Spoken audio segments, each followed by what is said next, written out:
নমস্কার, স্কিল বাংলা চ্যানেলে আপনাদের সকলকে স্বাগত জানাই।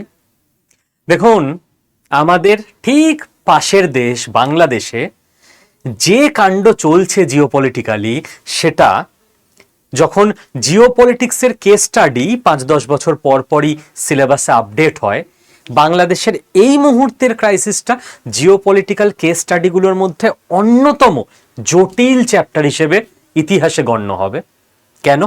কেনতে আমি পরে আসছি, এবং ডিসেম্বরে বাংলাদেশে কি ঘটতে চলেছে সেই রূপরেখাতেও আমি আসছি। RNDW, ভারতের গুপ্তচর বিভাগ, তারা কোন প্ল্যানে এগোতে চাইছে সেই প্ল্যানেও আমি আসছি। তার আগে একটু বুঝে নিই যে এক্স্যাক্ট কি হয়েছে। একটা কথা আগে আপনাকে বলি, 5ই আগস্ট, এই 5ই আগস্টটাকে, এই 5ই আগস্ট ডেটটাকে 5ই আগস্ট বলবেন না। আমরা জিওপলিটিক্স নিয়ে যখন চর্চা করি আমাদের কলিগদের মধ্যে, তো আমরা মজা করে বলি দি 5th আগস্ট। কেন আর্টিকেল বসাই আগে? কারণ এই 5th আগস্টে অনেক কিছু ঘটেছে, এবং জিওপলিটিক্সে তো সিম্বলিজম খুব চলে। 5th আগস্ট ডেটটা উপমহাদেশে ভারতের ক্ষেত্রে বিশেষ করে একটা সিম্বল। একটু একে একে শুরু করি। আজ থেকে বেশ কয়েক বছর আগে 5th আগস্ট এই দিনে ভারতে দীর্ঘদিন ধরে পেন্ডিং থাকা একটা মারাত্মক জিওপলিটিক্যালি কমপ্লিকেটেড কাজ ভারত সরকার করে ফেলেছিল। কি বলুন দেখি? কাশ্মীর থেকে 370 এবং 35 আলফা বা 35-এর এ ধারাকে বিলুপ্ত করে দেওয়া হয়েছিল ভারতের সংবিধান থেকে। মনে পড়ছে? যে 370 এবং 35-এর আলফাতে কি লেখা ছিল? কার্যত বলা ছিল ভারতের নিয়ম কানুন কিছুই কাশ্মীরে চলবে না। ভারতের অন্য জায়গা থেকে কাশ্মীরে কেউ চাকরি করতে গেলে তার চাকরি পার্মানেন্ট হবে না। ভারতের অন্য জায়গা থেকে কাশ্মীরে কেউ জমি কিনতে পারবে না। মানে গোটা কাশ্মীরটা কার্যত 370 আর 35-এর আলফা যদি লাগু থাকতো, ও ভারতে থেকেও ভারতে নেই, এরকম একটা ব্যাপার। তাই প্রথম দরকার ছিল কাশ্মীরকে ইন্ডিয়াতে ইন্টিগ্রেট করতে গেলে লিগালি অ্যান্ড পলিটিক্যালি 370 আর 35 আলফাকে সরিয়ে দেওয়া। 5th আগস্ট এটা করা হয়েছিল। আর যেই মুহূর্তে এটা হলো, কি হলো বলুন তো? পাকিস্তান মারাত্মক ভাবে ধাক্কা খেলো। গোটা ককেশিয়ান ডিপ স্টেট, যারা ভারতকে যেন তেন প্রকারেনও আটকাতে চায়, তারা মারাত্মকভাবে ধাক্কা খেলো। কারণ তাদের হাত থেকে কাশ্মীর সংক্রান্ত মেন যে পলিটিক্যাল এবং লিগাল ব্যাপারটা ছিল সেটাই চলে গেল। এই জন্য 370 এবং 35 আলফার গুরুত্ব আমি আপনি সাধারণ মানুষ খুব একটা না বুঝলেও যাদের বুকে ধাক্কাটা লেগেছে তারা বুঝে গেছে যে আর ভারতের সংবিধান অনুযায়ী, আইন অনুযায়ী কাশ্মীরকে আমরা আলাদা দেখাতে পারবো না ভারত থেকে। যেরকম পশ্চিমবঙ্গ, যেরকম গুজরাট, যেরকম আসাম, যেরকম কর্ণাটক, এবার থেকে সেরকমই হয়ে গেল জম্মু কাশ্মীর। এবার আপনি চলে আসুন বেশ কিছু বছর পর 2024-এর 5ই আগস্ট। কি হলো? ভারতকে প্রত্যুত্তর দেওয়া হলো। কিভাবে? কাশ্মীরে ভারত খেলে দিয়েছিল নিজের গেম, আর 5ই আগস্ট বাংলাদেশে ভারতের বন্ধু সরকার যে বসেছিল সেই সরকারকে ছাত্র আন্দোলনের মোড়কে পাল্টে দেওয়া হলো। পাল্টে দিয়ে শেখ হাসিনাকে নিজের দেশ থেকেই পালিয়ে যেতে হলো সেই 5ই আগস্ট। ভারতকে উত্তর দেওয়া যে জম্মু কাশ্মীরে যে গেম খেলেছিলে 5ই আগস্ট, নাও তার পাল্টা আমরা জিওপলিটিক্সে, ইন্টারন্যাশনাল রিলেশনেই বাংলাদেশ দিয়ে ফিরিয়ে দিলাম। দেখ কেমন লাগে। এবার ভারত ব্যাকফুটে। আবার একটা 5ই আগস্ট, জাস্ট এই দুদিন আগে, গত পরশু আর একটা ঘটনা এবার ভারত চাল দিল। 5ই আগস্ট ডেট গুলোতেই কিন্তু এগুলো হয়। এটা আপনার মনে হতে পারে কাকতালীয় কোইন্সিডেন্স, বাট ইন্টেলিজেন্সের দুনিয়ায় কোইন্সিডেন্স বলে কিচ্ছু হয় না। প্রতিটা ডেট, প্রতিটা জেস্চার, প্রতিটা কথা সিম্বলিজম বহন করে। 5ই আগস্ট 2026 কি হলো? শেখ হাসিনা দেশ ছাড়ার পর প্রথমবারের জন্য প্রেস কনফারেন্স করলেন এই মাত্রায়। প্রেস কনফারেন্স কোথা থেকে করলেন? নিউ দিল্লি থেকে। সারা পৃথিবীর কাছে মেসেজ ক্লিয়ার, বাংলাদেশ যাকে গণহত্যা এবং খুনের দায়ে অভিযুক্ত করে রেখেছে, যার মৃত্যুদণ্ড দিয়ে রেখেছে, সে নিউ দিল্লিতে ভারতের রাজধানীতে বসে প্রেস কনফারেন্স করছে। Message is loud and clear. মেসেজে শেখ হাসিনা কি বললেন? মেসেজে শেখ হাসিনা বললেন, আচ্ছা এই প্রেস কনফারেন্সে কে কে ছিলেন? হাই প্রোফাইল ব্যক্তিরা। বাংলাদেশের পূর্বতন শিক্ষামন্ত্রী ছিলেন সাকিব আল হাসান, গোটা পৃথিবী যাকে বাংলাদেশের ইম্পর্টেন্ট প্লেয়ার হিসেবে জানে, চেনে। প্রত্যেক পার্সন এখানে যারা ছিলেন তারা রিপ্রেজেন্ট করছে কিছু না কিছু প্যারামিটারকে। যদিও সাকিব আল হাসানের বাড়িতে হামলা হয়েছে এই প্রেস কনফারেন্সের পরেই। কে ছিলেন প্রেস কনফারেন্সে? পুরো অ্যারেঞ্জমেন্ট কে করেছেন? লন্ডনে বসে, ইংল্যান্ডে বসে, বিদেশে বসে শেখ হাসিনার ছেলে সাজিব ওয়াজেদ জয়। এবং প্রেস কনফারেন্সে শেখ হাসিনা কি বললেন? বললেন বিজয়ের মাস হচ্ছে ডিসেম্বর, কারণ ডিসেম্বরে পাকিস্তানের থেকে বাংলাদেশ স্বাধীনতা প্রাপ্তি করেছিল।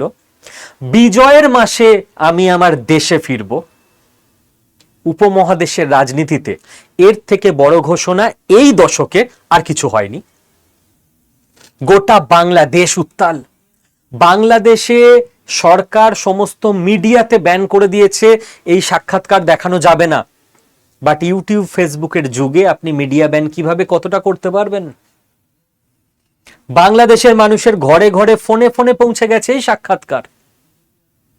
এবং শেখ হাসিনা বললেন ডিসেম্বরে আমি আমার দেশে ফিরব, আমি মৃত্যুকে ভয় পাই না, আমার উপর 19 বার অ্যাসাসিনেশনের চেষ্টা হয়েছে, কাজেই মৃত্যু নিয়ে আমার কোনো ভয় নেই।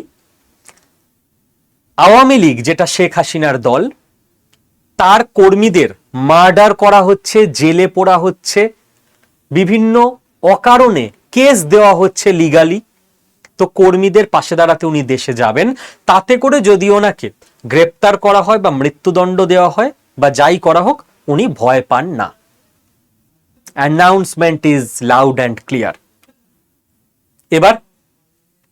এবার ভারত সরকারকে যখন বাংলাদেশ সরকার officially, ministry of external affairs বাংলাদেশের, তারা বলল যে কি হচ্ছে, আমার দেশে থেকে পলাতক প্রাক্তন প্রধানমন্ত্রী যে আমার দেশের বিচারে অপরাধী, তাকে আপনারা আশ্রয় দিয়ে রেখেছেন এবং আপনাদের দেশে বসে সে এরকম অ্যানাউন্সমেন্ট করছে, আপনারা এটা মেনে নিচ্ছেন? তো ভারত তখন বলল যে দেখুন, এটা তো কারা করেছে? এটা তো করেছে এফসিসি, ফরেন করেসপন্ডেন্টস ক্লাব। এটা তো একটা প্রাইভেট বডি, প্রাইভেট ফোরাম। আমরা কি করতে পারি? আমরা সরকারিভাবে তো কিছুই করিনি, আমরা কিছুই জানি না স্যার। তো এরকম অনেক বডি, অনেক সংগঠন তৈরি করে রাখতে হয়। এই শিক্ষা ওয়েস্টার্ন থেকেই নেওয়া। আমেরিকা এবং ওয়েস্টার্ন কান্ট্রিগুলো এরকম অনেক বডি সারা পৃথিবীতে তৈরি করে রাখে, যে সমস্ত সংগঠন বডিগুলো বিভিন্ন সময় এই ধরনের কাজগুলো করে দেয়। তো এই এফসিসি, এটা সাউথ এশিয়ার এফসিসি। কিছু এফসিসি ভারতও জানে কোথায় কিভাবে তৈরি করে রাখতে হয়। এবার এই যে ঘটনাটা ঘটে গেছে, তাহলে বাংলাদেশে এই মুহূর্তে কি চলছে? শেখ হাসিনা ডিসেম্বরে ফিরছে, নতুন লড়াই, ডিসেম্বরে পালাবদল। তাহলে কি শেখ হাসিনাই প্রধানমন্ত্রী হবেন? আবার নতুন যুগের শুরু হবে, প্রত্যাবর্তন। এখানে আপনাকে বুঝতে হবে এক এক করে যে সমস্ত বিগ প্লেয়াররা এই খেলায় যুক্ত, তাদের গোল কি আছে, অবজেক্টিভ কি আছে। প্রথম, ভারতের গোলে চলে আসুন। RNDWর অবজেক্টিভ কি আছে বাংলাদেশ থেকে? কোন দেশে আমরা যাব এবং পালাবদল করে দেবো, এটা আমাদের অবজেক্টিভ নয়। সেখানে কি হলে আমার দেশের কি লাভ হতে পারে, সেটা দেখেই আমাদের অবজেক্টিভ নির্ধারিত হয়। R&AW নিশ্চিতভাবে একটা জিনিস চায় এবং বোঝে যে বাংলাদেশ যদি স্টেবল থাকে ভারতের ভালো, বাংলাদেশ যদি প্রসপারাস থাকে ভারতের ভালো, বাংলাদেশ যদি ডেমোক্রেটিক থাকে, সেকিউলার থাকে, ভারতের ভালো।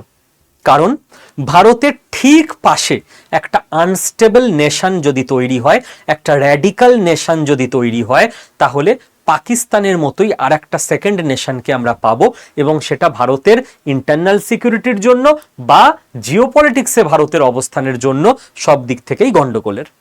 তো ভারতের উদ্দেশ্য ক্লিয়ার, ভারতের ভালোর জন্যই বাংলাদেশকে ভালো রাখা জরুরি। তো ভারত মনে প্রাণে একটা জিনিসই চায়, কি? বাংলাদেশকে ভালো রাখতে হবে। কেন? ভারত তবেই ভালো থাকবে। এবার বাংলাদেশ এখন কেমন আছে, কারেন্ট সিচুয়েশন কি বাংলাদেশে, এটা আগে বুঝে নিই আমরা। বাংলাদেশে শেখ হাসিনা সরকার যতদিন ছিল ভারতের সঙ্গে অত্যন্ত বন্ধুত্বপূর্ণ সম্পর্ক ছিল সরকারি লেভেলে। এরপরে আমরা দেখলাম শেখ হাসিনা নিজেও যেটা 5ই আগস্টের স্পিচে বললেন, স্পিচটা কেউ না শুনে থাকলে পুরোটা শুনে নেবেন, যে সরকার পরিবর্তনের জন্য ছাত্রদের ইমোশনালি ম্যানিপুলেট করে ব্যবহার করা হয়েছিল এই আন্দোলনের কাজে।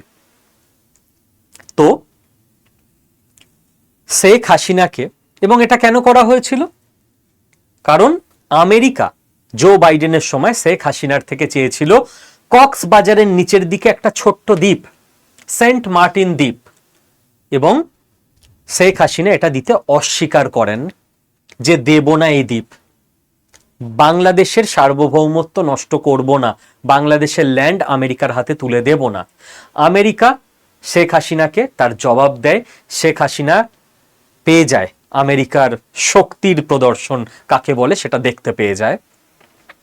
ছাত্র আন্দোলনকে ম্যানিপুলেট করে রাষ্ট্রবিরোধী আন্দোলনে চেহারা দিয়ে শেখ হাসিনাকে দেশ ছাড়া হতে বাধ্য হতে হয়। এরপরেই আমরা দেখলাম মোহাম্মদ ইউনূস, যাকে আমেরিকা গদিতে বসিয়ে দিল, যে আমেরিকার হাতের পুতুল, যাকে আমেরিকাই তৈরি করেছিল লাস্ট এতগুলো বছর ধরে। এই জন্য বলি ডিপ স্টেট একদিনের কথা ভেবে এগোয় না, ডিপ স্টেট সবসময় নেক্সট 25 থেকে 50 বছরের কথা ভেবে সমস্ত পদক্ষেপ নিয়ে রাখে। কোথাও মোহাম্মদ ইউনূস তৈরি করে, তো কোথাও অন্য কিছু তৈরি করে রাখে, অন্য কাউকে। মোহাম্মদ ইউনূসের সময়কালে আমরা দেখলাম ভারতের সঙ্গে বাংলাদেশের সম্পর্ক যতটা তলানিতে যেতে পারে চলে গেল। এরপর তারেক রহমানের সরকার যখন এলো, তখন আমরা কি দেখলাম? ভারতের সঙ্গে বাংলাদেশের সম্পর্ক তলানিতে যাওয়া প্রথমে থামলো, স্টেবল হলো, এবং সেখান থেকে আস্তে আস্তে আবার আপওয়ার্ড এগোতে শুরু করলো। রাইট? অবশ্যই শেখ হাসিনার সময়কালের মতো হয়নি, রাতারাতি সেটা হবেও না। তারেক রহমান একাধারে চীনের সঙ্গে সম্পর্ক উন্নতি করতে শুরু করলো, মোংলা পোর্ট থেকে শুরু করে একের পর এক ইম্পর্টেন্ট ডিল চীনকে দিতে শুরু করলো তারেক রহমান। 13টা ডিল হয়েছে রিসেন্ট তারেক রহমানের সময় বাংলাদেশের সঙ্গে চীনের। এবং একই সঙ্গে তারেক রহমান ভারতের সঙ্গেও সম্পর্ক উন্নতির দিকে আস্তে আস্তে নিয়ে যেতে শুরু করলেন। এহেন সময় আমরা হঠাৎ করে দেখলাম বাংলাদেশে জাস্ট 5-6 দিন আগে বাংলাদেশের যিনি রাষ্ট্রপতি, যিনি শেখ হাসিনার সময় রাষ্ট্রপতি হয়েছিলেন, শেখ হাসিনা পন্থী, যিনি মোহাম্মদ ইউনূসের সময় বহু চাপ দেওয়া সত্ত্বেও পদত্যাগ করেননি, হঠাৎ করে তিনি বললেন যে শারীরিক অসুস্থতার জন্য আমি পদত্যাগ করছি।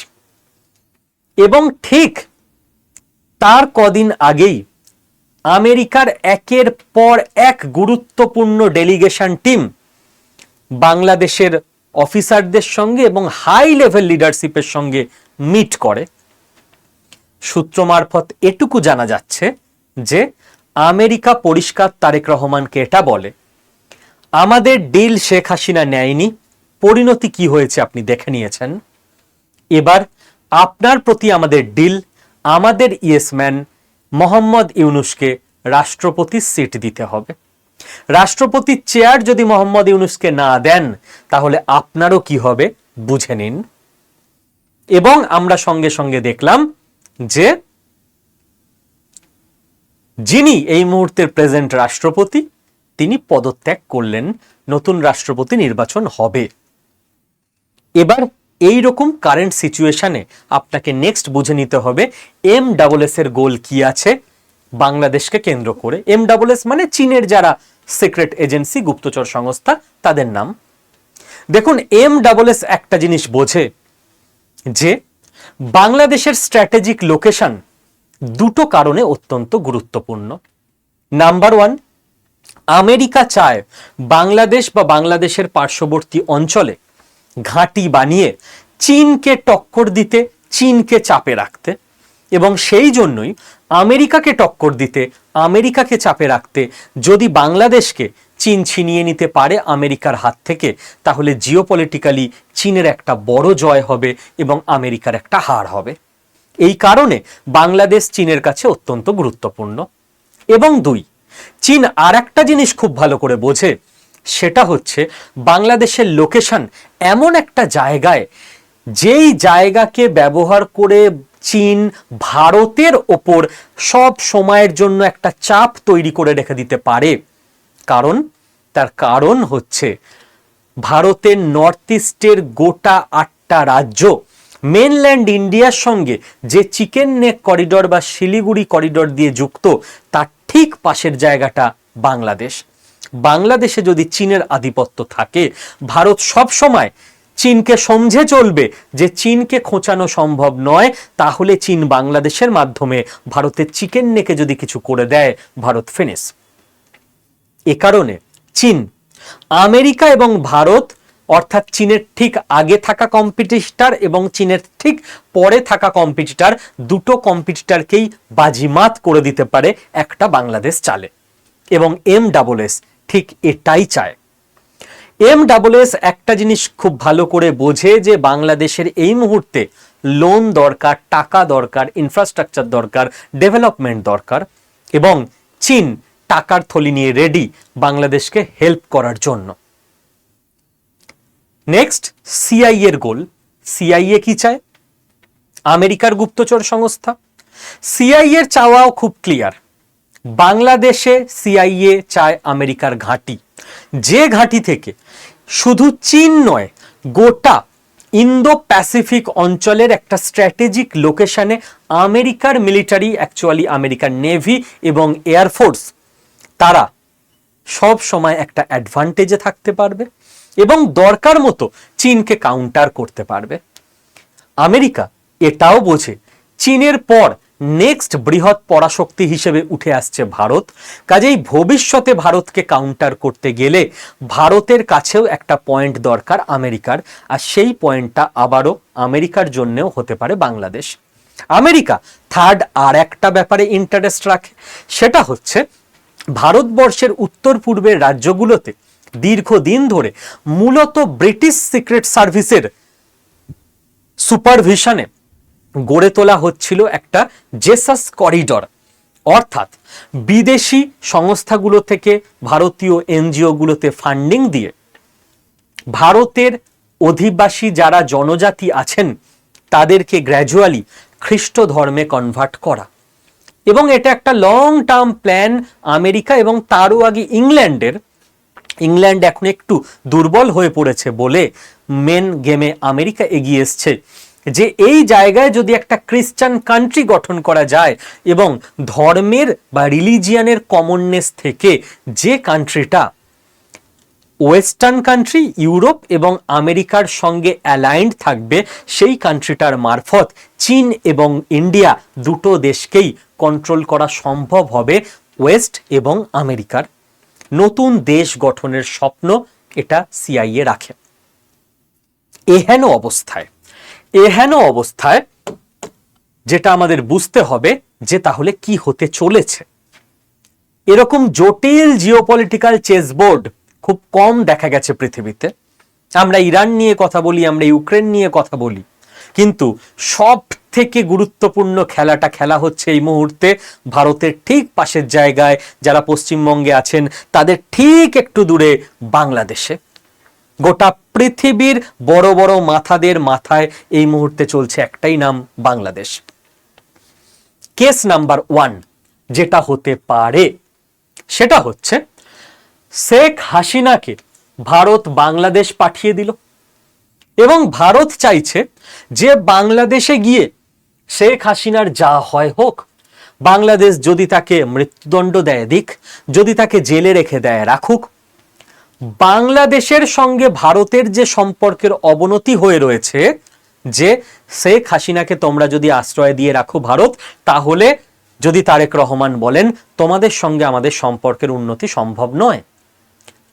তারেক রহমান যদি ভারতকে এটা বুঝিয়ে থাকেন যে শেখ হাসিনার বোঝা নিজের কাঁধ থেকে ঝেড়ে ফেলে দাও, শেখ হাসিনাকে বাংলাদেশে পাঠিয়ে দাও, Sheikh Hasina chapter past is past, Sheikh হাসিনাকে বাঁচাতে গিয়ে দুটো দেশের সম্পর্ককে তোমরা তলানিতে নিয়ে যাচ্ছ, শেখ হাসিনাকে ছেড়ে দাও বাংলাদেশের হাতে, ওনার ভাগ্যের হাতে, দেন বাংলাদেশের মানুষকে আমরা বুঝিয়ে নিতে পারবো যে ভারত শেখ হাসিনাকে আশ্রয় দিয়ে তো রাখেনি, তাহলে ভারত তো খারাপ দেশ নয়, ভারতের সঙ্গে আমরা সম্পর্কের উন্নতি এবার করে নিতে পারবো। কেস নাম্বার 1, ভারত কি এটা করতে চলেছে? জিওপলিটিক্সে এভরিথিং ইজ পসিবিলিটি, কিন্তু আমার নিজের এতদিনের যে রিয়েলাইজেশন, সেখান থেকে এই পসিবিলিটির যে পার্সেন্টেজ সেটা আমার কম বলে মনে হয়, যথেষ্ট কম। কারণ শেখ হাসিনা এমন একজন মানুষ যার সঙ্গে ভারতের আন্ডারস্ট্যান্ডিং একদিনের নয় বরং ঐতিহাসিক, দীর্ঘদিনের। কাজেই ভারত জিওপলিটিক্সে বহুবার দেখা গেছে সাময়িক স্বার্থের জন্য বিট্রিয়াল, বেইমানি জিওপলিটিক্সে খুব চলে, ভারত এই পথ থেকে জেনারেলি দূরে থাকে।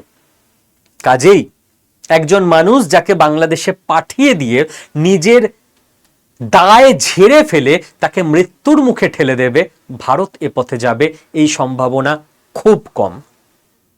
2, সেকেন্ড যে অপশন ঘটতে পারে সেটা হলো শেখ হাসিনাকে পাঠানো হলো বাংলাদেশে, তার আগে R&AW ডিসেম্বরের মধ্যে যে কাজটা বাংলাদেশে করবে সেটা হচ্ছে বিভিন্ন অর্গানাইজেশন, বিভিন্ন লোকাল বডিজ, তাদের সাহায্যে বাংলাদেশে শেখ হাসিনার প্রত্যাবর্তনের ব্যাপারে একটা পজিটিভিটি তৈরি করা। কিভাবে করা সম্ভব?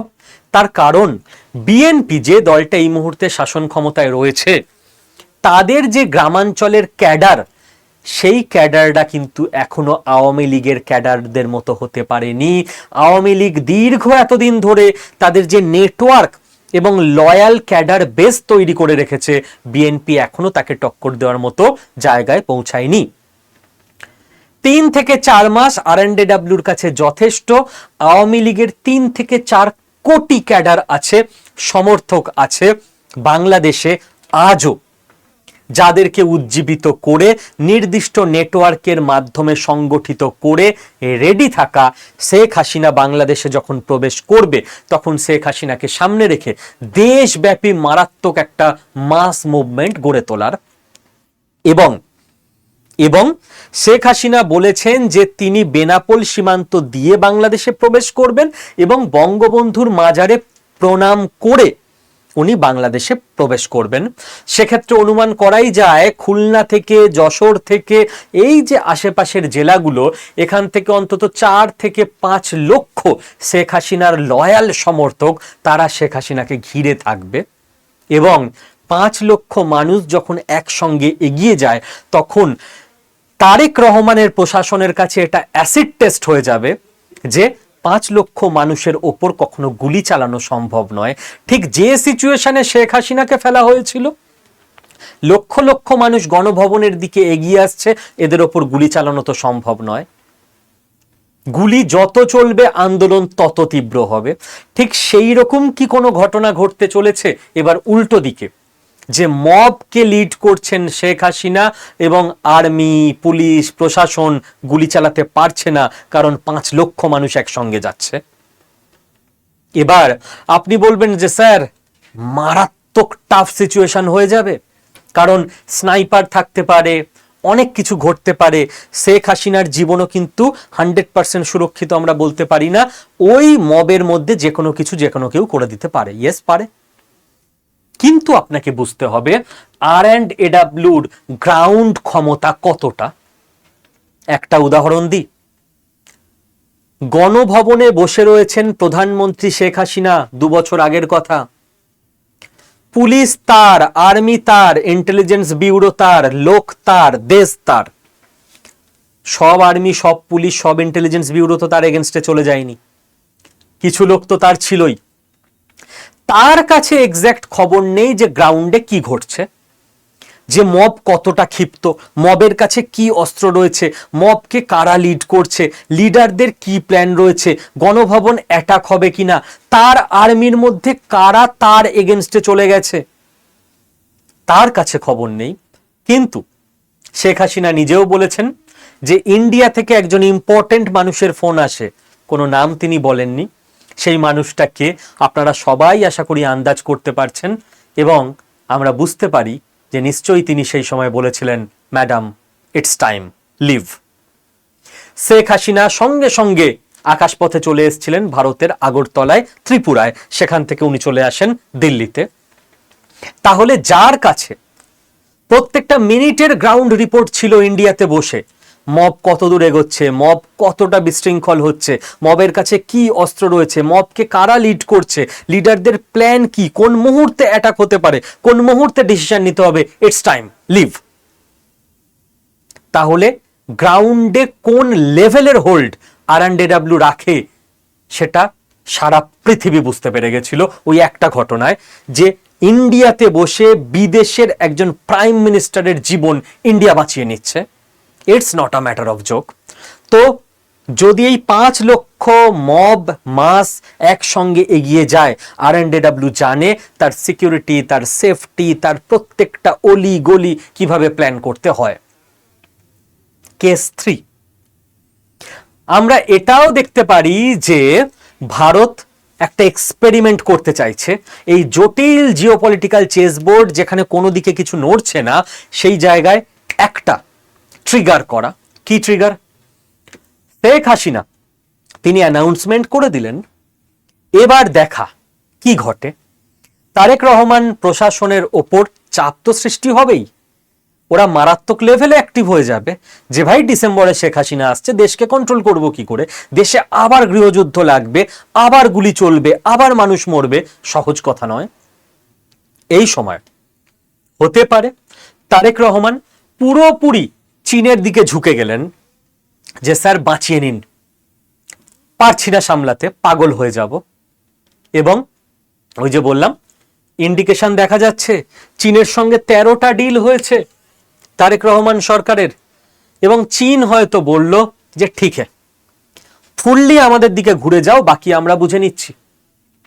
দেখুন, জিওপলিটিক্সের মজাই এখানে যে নির্দিষ্ট কোনো এনিমি নেই। কখনো চীন আমেরিকা এক হয়ে যায়, কমন প্রশ্নে ভারতকে চাপে রাখতে হবে, কখনো ভারত চীন এক হয়ে যায়, কমন প্রশ্নে আমেরিকাকে চাপে রাখতে হবে। কোনো ইস্যুতে ভারত আমেরিকা এক হয়ে যায়, কমন প্রশ্নে চীনকে চাপে রাখতে হবে। যদি চীনের কাছে আপার হ্যান্ড যায় এবং যদি চীন আর ভারত ব্যাক চ্যানেল নেগোসিয়েশনে এই সমঝোতায় পৌঁছায় যে বিএনপি চীনের হয়ে কাজ করবে, বিএনপি রাজত্ব করুক, শেখ হাসিনা বাংলাদেশে প্রবেশ করুক, তাকে মৃত্যুদণ্ড দেওয়া হবে না, তাকে জেলে ভরা হবে না, কেস চলবে, কেস চলতে থাকুক, 10-15 বছর কেস যদি চলতে থাকে, শেখ হাসিনারও প্রচুর বয়স হয়ে যাবে, তখন দেখা যাবে পরের ঘটনা পরে, এবং আওয়ামী লীগ দলটার ওপর থেকেও ব্যান তুলে নেওয়া হোক, এবং কি না আওয়ামী লীগ পলিটিক্সে পার্টিসিপেট করতে শুরু করুক ইলেকশনে। সুবিধা কি? চীন এবং ভারত দুটো দেশেরই সুবিধা। এখানে আমেরিকার লোক ঢুকতে পারলো না, চীনের দিক থেকে সুবিধা, আমেরিকা কিছু করতে পারলো না। ভারতের দিক থেকে সুবিধা, আমেরিকা এখানে এসে বসতে পারলো না, আর সেকেন্ড, আমেরিকার সঙ্গে সঙ্গে কিন্তু পাকিস্তানের ISI তারাও এসে বসতো বাংলাদেশে। তো পাকিস্তানও এসে বসতে পারলো না, আর থার্ড, শেখ হাসিনাও সসম্মানে বাংলাদেশে ফিরতে পারলো এবং ভারত বাংলাদেশ সম্পর্কেরও উন্নতি হতে শুরু করলো। কেস নাম্বার 4, এটাও হতে পারে যে এই এক্সপেরিমেন্টের পর চাপ সহ্য করতে না পেরে তারেক রহমান সরকার আমেরিকার দিকে পুরোপুরি ঝুঁকে গেল এবং বলল, স্যার বাঁচিয়ে নিন, আর আপনাদের এগেনস্টে যাব না, চীনের সঙ্গে কোনো ডিল করব না, আপনারা যা বলবেন তাই হবে। সেক্ষেত্রে কেন বলছি এ কথা? হতে পারে তারেক রহমান সরকারের সঙ্গে আমেরিকার বড় বড় অফিসাররা রিসেন্ট একটা মিটিং করে এবং বাংলাদেশে কক্সবাজারে রোহিঙ্গা রিফিউজিরা আছে, সেই রোহিঙ্গা রিফিউজিদের খরচ বাবদ আমেরিকা একটা টাকা বাংলাদেশকে দিত, মানবাধিকার এইভাবে টাকা দিয়ে দিয়ে কাজ চালায় এরা। হঠাৎ করে আমেরিকা এই টাকা দেওয়া বন্ধ করে দিয়েছিল। রিসেন্ট বাংলাদেশ ভিজিটের পর আমেরিকার অফিসাররা ফিরে গিয়ে জানিয়েছে এই টাকাটা আবার দেওয়া হবে। সরকারের সঙ্গে আমেরিকার কি এমন ডিল হলো যে আমেরিকা অ্যানাউন্স করে দিল যে চলো আবার টাকা দিয়ে দিচ্ছি তোমাদের, করো, টাকা নিয়ে যা করবে। তাহলে যদি আমেরিকা পুরোটার দিকে চলে যায়, সেক্ষেত্রে আমেরিকার সঙ্গে হয়তো এই ডিল হয়ে থাকতে পারে যে ভাই টাকা দিয়ে দিচ্ছি কক্সবাজারের, কোনো চিন্তা নেই, চীনের সঙ্গে ডিল ক্যান্সেল করো, ভারতের সঙ্গে ডিল ক্যান্সেল করো, আমাদের দিকে থাকো এবং মোহাম্মদ ইউনুসকে আমাদের লক্ষ্যে প্রেসিডেন্ট হিসেবে বসাও।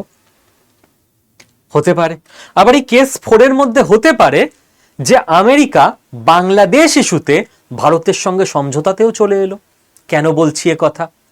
আলাদা আলাদা মানে কেন অপশন দিচ্ছি? যে সবকিছু সম্ভব এই মুহূর্তে বাংলাদেশে যা ঘটছে।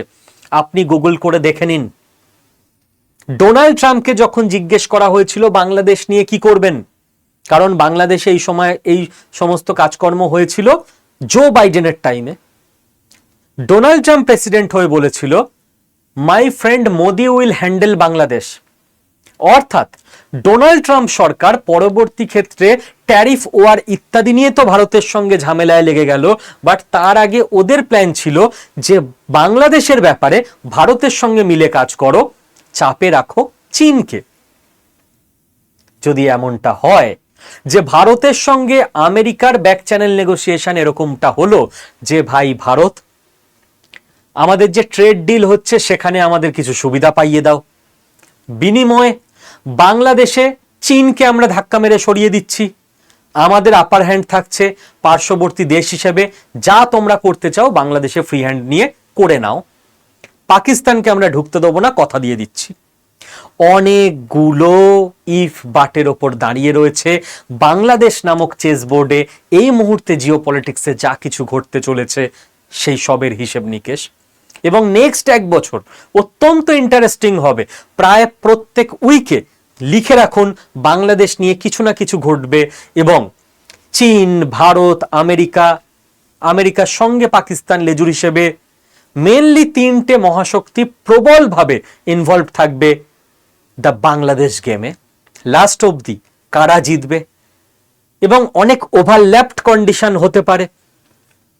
চীন ইন্ডিয়া একদিকে আসতে পারে, আমেরিকা ইন্ডিয়া একদিকে আসতে পারে, চীন আমেরিকা ইন্ডিয়া প্রত্যেকটা শক্তি আলাদা আলাদা ভাবে থাকতে পারে। এক্স্যাক্ট এখনো বোঝার সময় আসেনি। আমাদের বুঝতে শুরু করতে হবে, চোখ রাখতে হবে বাংলাদেশের প্রত্যেকটা সিচুয়েশনের দিকে। এবং আমি একটা কথা আপনাকে বলছি, প্রত্যেক সপ্তাহে বাংলাদেশের ইন্টারনাল কন্ডিশন পাল্টাতে যাবে। লিখে রাখুন আজ থেকে, যা কিছু পাল্টাবে, যেভাবে পাল্টাবে আমরা স্কিল বাংলা চ্যানেলে তার অ্যানালিসিস করব। সবে শুরু হলো, the game is not over, just started. এবার একটা কথা আপনাদের বলবো, সেটা হচ্ছে ইন্ডিয়া বাংলাদেশ রিলেশন এই মুহূর্তে আমরা যেখানে দাঁড়িয়ে রয়েছি, দুটো দেশই কি চাইছে, বেটার হোক। সেই জন্যই কিন্তু দীনেশ ত্রিবেদীকে ক্যাবিনেট মিনিস্টারের পদমর্যাদা দিয়ে পাঠানো হয়েছে বাংলাদেশে হাই কমিশনার করে, কোনো আইএফএস অফিসারকে পাঠানো হয়নি। Signal clear, indication clear, Bharat কি চায়। এবং দীর্ঘদিন বন্ধ হয়ে থাকার পর বাংলাদেশকে কিন্তু ভারত ভিসা দিতে শুরু করে দিয়েছে যে আপনারা আসুন ভারতে, human two human connect, bonding যাতে বৃদ্ধি পায়। তো যেটা ভারতের বিদেশ নীতি, সেই বিদেশ নীতি অনুযায়ী অ্যালাইন্ড থাকা ভারতের প্রত্যেকটা নাগরিকের কর্তব্য। স্কিল বাংলা চ্যানেল, যে চ্যানেলে আমরা বিদেশ নীতির অ্যানালিসিস করি, সেই চ্যানেলের তো আরো বেশি করে কর্তব্য। কাজেই এতদিন আমরাও আমাদের একের পর এক ট্রেনিং প্রোগ্রামে বাংলাদেশের মানুষকে সুযোগ দিইনি অনবোর্ড হতে। ভারত সরকার যখনই নিজের নীতি পাল্টেছে, সঙ্গে সঙ্গে আড্ডা 24/7 স্কিল বাংলা ইনস্টিটিউট নিজের নীতি পাল্টাতে বদ্ধপরিকর। এবং আমরাও বাংলাদেশের স্টুডেন্টসদের আমাদের সমস্ত স্কিল কোর্সে সুযোগ দিতে তৈরি। তার জন্য একটা টেকনিক্যাল প্রবলেম তো আছেই, সেটা হচ্ছে বাংলাদেশ থেকে ভারতে পেমেন্ট করাটা যথেষ্ট ক্রিটিক্যাল। আমাদের টিম, আড্ডা 24/7 স্কিল বাংলার টিম, এই ক্রিটিক্যাল সমস্যাটা প্রায় 99% সলিউশন করে ফেলেছে।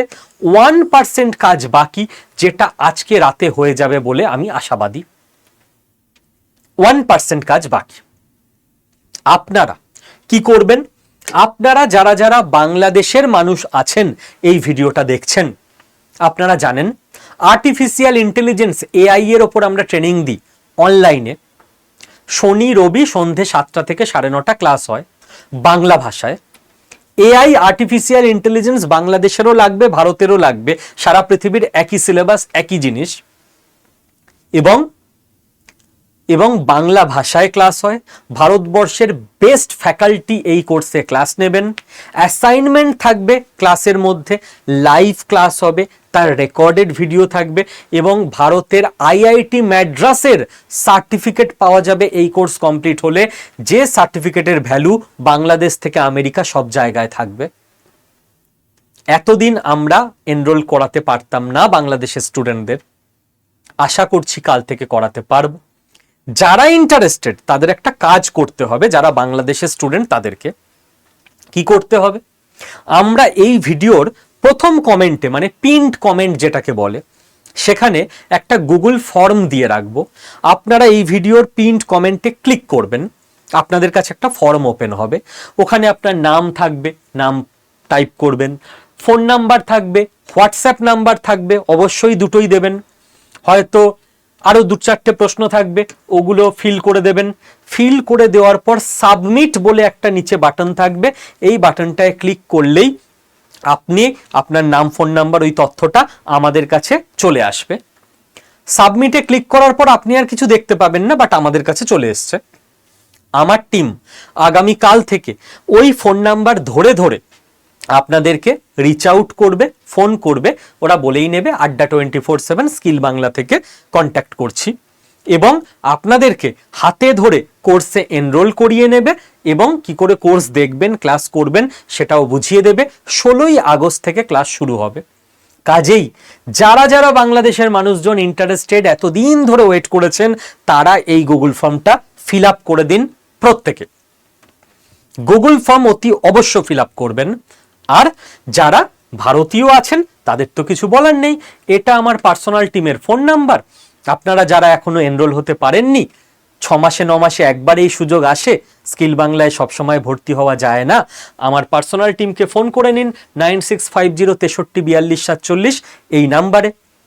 আপনার যাবতীয় মনে যা কিছু প্রশ্ন সেগুলো জিজ্ঞাসা করে নিয়ে দেন আমার টিম আপনাকে গাইড করে দেবে কি করে ভর্তি হতে হবে।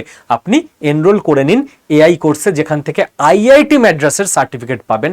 আর যারা বাংলাদেশের তারা গুগল ফর্ম ফিল করে দিন, আমার টিম আপনাদেরকে কল করবে। আর যারা ভারতের তারা নিজে আমার টিমকে কল করে নিন এনি টাইম, দিন রাত, কোনো অসুবিধা নেই।